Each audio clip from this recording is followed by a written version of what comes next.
बिस्मिल्लाहिर्रहमानिर्रहीम। अस्सलाम वालेकुम dear students. Ali smart guide में आप सबको खुशामदीद कहा जाता है। हमारे पास प्रोबेबिलिटी का क्वेश्चन है। 3 कॉइन्स और tossed, find probability of getting. Option A 1 head, option 2 2 tails, option 3 at least 2 heads, option 4 at most 1 tail on faces of coins. Question की स्टेटमेंट में बताया गया है कि 3 कॉइन्स टॉस किए गए हैं और क्वेश्चन की स्टेटमेंट में पूछा गया है कि प्रोबेबिलिटी कैलकुलेट कीजिए कि उन 3 कॉइन्स के जो फेसेस हैं उन पे नंबर 1 हेड आए, नंबर 2 टेल्स आए, नंबर 3 एटलीस्ट 2 हेड्स आए और नंबर 4 एट मोस्ट 1 टेल आए।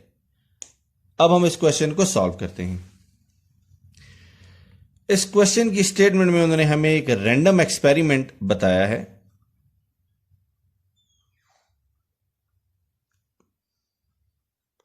और ये रैंडम एक्सपेरिमेंट है टॉसिंग ऑफ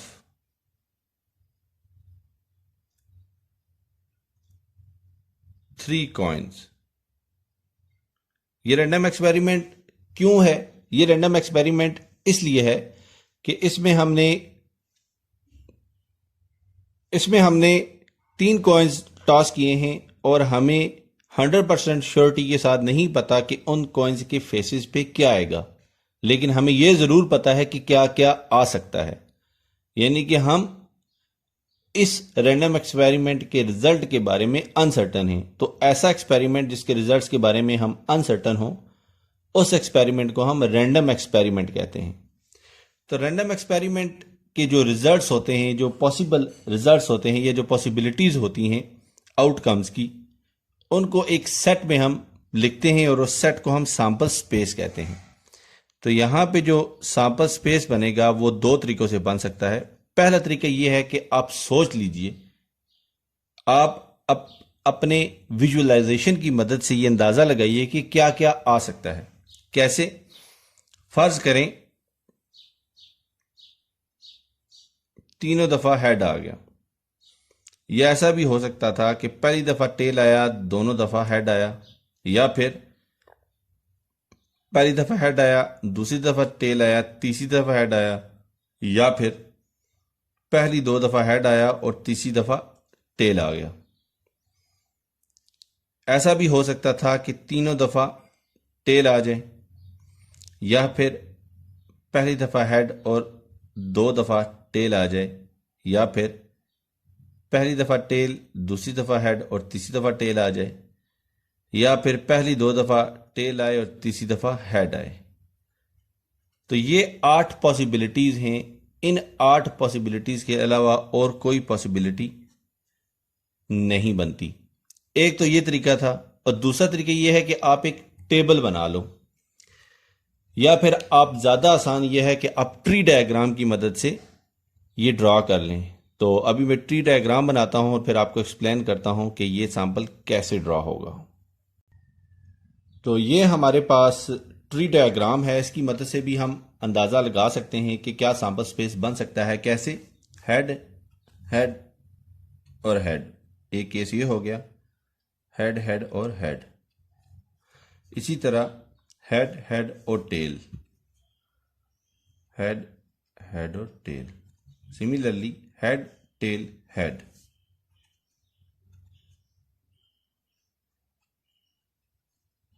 फिर हेड, टेल, टेल।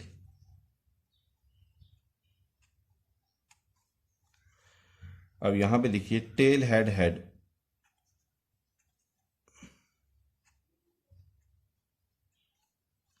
इसी तरह टेल, हेड और टेल।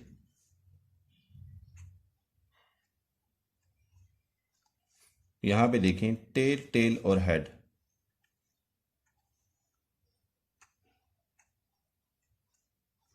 और फिर टेल, टेल और टेल।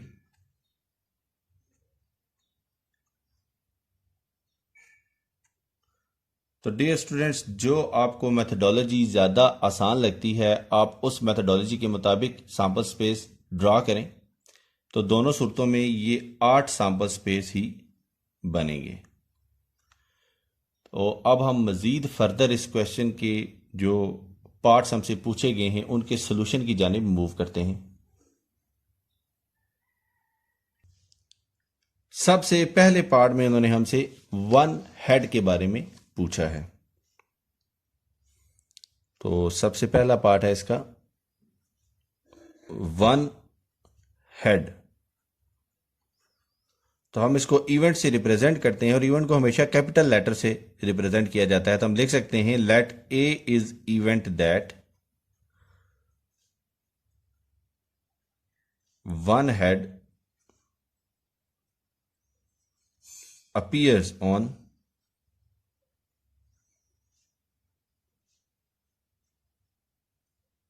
faces of coins, यानी कि एक हेड आए। तो सिर्फ एक हेड वाले हमारे पास कितने केसेस हैं? एक हेड वाले हमारे पास केसेस हैं, एक है हेड टेल टेल, दूसरा है टेल हेड टेल और तीसरा है टेल टेल और हेड। इसके अलावा हमारे पास कोई भी मजीद और केस नहीं जिसमें एक हेड हो। तो NFA हमारे पास हो जाएगा 3 के। हमें पता है प्रोबेबिलिटी ऑफ ए जो है वो NFA बाय NFS होता है। NFA हमने गिन लिया है, ये 3 है और NFS था हमारे पास 8, यानी कि 3 कॉइन्स का जो सैंपल स्पेस था वो 8 की तादाद में था। आप पीछे जो हमने सैंपल स्पेस ड्रा किया है उसमें NFS ये देख सकते हैं कि उनकी तादाद क्या है। अब हम सेकंड पार्ट की तरफ मूव करते हैं। सेकंड पार्ट में उन्होंने 2 टेल्स के बारे में कहा है। तो इसको भी हम इवेंट सपोज करते हैं। हम लिखते हैं let B is event that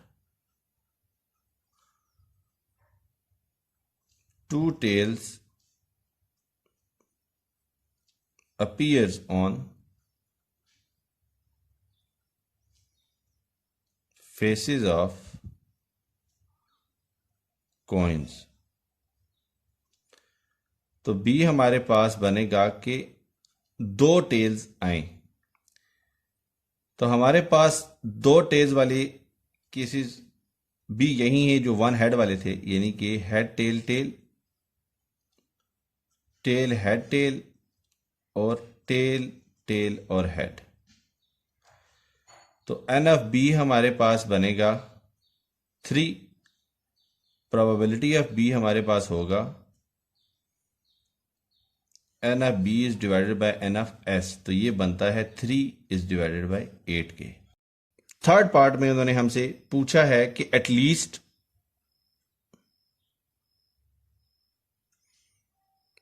2 heads ये कैलकुलेट किया जाए। अब सबसे पहले हम डिस्कस करते हैं एटलीस्ट को। प्रोबेबिलिटी में जब भी एटलीस्ट आता है तो हम इसको इक्वल एंड ग्रेटर सारे के सारे केसेस को डील करेंगे। यानी कि एटलीस्ट कोई नंबर के बारे में प्रोबेबिलिटी में बात हो रही होती है तो इक्वल टू दैट नंबर और उस नंबर से ज्यादा जितने भी नंबर्स बनते हैं हमारे सैंपल स्पेस की रेंज में या रैंडम एक्सपेरिमेंट की रेंज में, हम वो सारे कंसीडर करते हैं। तो अगर यहां पे लिखा हुआ होगा एटलीस्ट 2 हेड्स, तो इसका मतलब ये है कि इक्वल टू 2 हेड्स ये भी कंसीडर होगा एंड ग्रेटर देन 2 हेड्स ये भी कंसीडर होगा।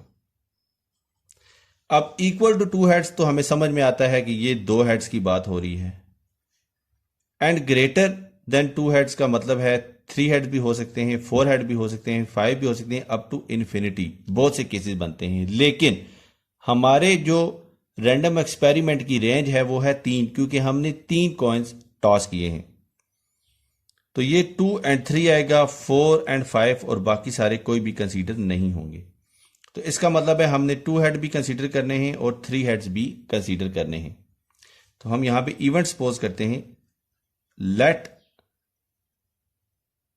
C is event that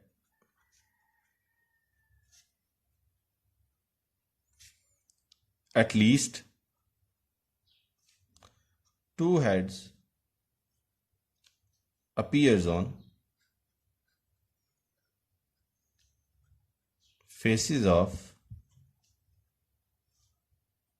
coins। तो अब हम लिखते हैं सी में कौन कौन सी यूनिट्स बनती हैं। तो सी में हम 2 हेड्स भी कंसीडर करेंगे और 3 हेड्स भी कंसीडर करेंगे। तो 2 हेड्स को जब हम कंसीडर करेंगे तो हमारे पास ये बनेगा टेल हेड हेड एक केस, हेड टेल हेड दूसरा केस, और हेड हेड और टेल तीसरा केस। और जब हम 3 हेड कंसीडर करेंगे तो ये तीनों दफा हेड हेड हेड आ जाएगा। इसके अलावा हमारे पास मजीद कोई यूनिट्स नहीं बनेंगे। तो एन ऑफ सी हमारे पास होगा 4 के, और प्रोबेबिलिटी ऑफ सी जो होता है वो होता है N of C is divided by N of S. तो ये बनता है 4 इज डिवाइडेड बाय 8। हम इसको लिख सकते हैं 1 इज डिवाइडेड बाय 2 या फिर 0.5 के। तो अब हम मूव करते हैं ऑप्शन 4 के सॉल्यूशन की जानिब। अब हम पार्ट 4 के सॉल्यूशन की जानिब मूव करते हैं, और पार्ट 4 में उन्होंने हमसे पूछा है एट मोस्ट 1 टेल के बारे में। अब प्रोबेबिलिटी में एट मोस्ट का मतलब होता है इक्वल एंड स्मॉलर, यानी कि एट मोस्ट जो भी क्वांटिटी दी हुई होती है, प्रोबेबिलिटी में जब भी एट मोस्ट सम क्वांटिटी हो तो इसका मतलब यह है कि इक्वल टू दैट क्वांटिटी और स्मॉलर देन दैट क्वांटिटी, ये दोनों ही कंसीडर होंगे। तो यहां पे एट मोस्ट 1 टेल के बारे में बताया गया है। तो एट मोस्ट 1 टेल जो है इसको हम लिखेंगे इक्वल टू 1 टेल, यानी कि 1 टेल हुड एंड स्मॉलर देन 1 टेल, यानी कि 1 tail 0 tail -1 tail -2 tail up to -infinity. लेकिन -1 tail -2 tail minus up to -infinity ये इलॉजिकल हैं, इनकी कोई लॉजिक नहीं बनती। क्योंकि ऐसा कभी भी नहीं हो सकता कि हम कॉइन टास्क करें और हमारे पास -1 या -2 टेल्स आए। तो 1 और 0 ही हमारे पास कंसीडर होंगे, यानी कि 1 टेल और 0 टेल। तो हम इसको इवेंट बनाते हैं, let D is event that, let D is event that at most 1 tail appears on faces of coins। तो अब देखते हैं हमारे पास डी में कौन कौन से यूनिट्स आएंगे। तो सबसे पहले हम कंसीडर करेंगे 1 टेल को। तो जब 3 कॉइन टास्क किए जाएं और 1 टेल आए तो ये होगा 1 टेल और हेड हेड एक केस, दूसरा केस बनेगा हेड टेल और हेड, और तीसरा केस बनेगा हेड हेड और टेल। ये 3 ही केस बनेंगे 1 टेल के। और 0 टेल आए, 0 टेल आने का मतलब यह है कि तीनों टाइम्स हेड आ जाए, तो ये होगा हेड हेड और हेड। तो ये हमारे पास इवेंट डी में 4 ही आउटकम्स हैं। तो एन ऑफ डी हमारे पास होगा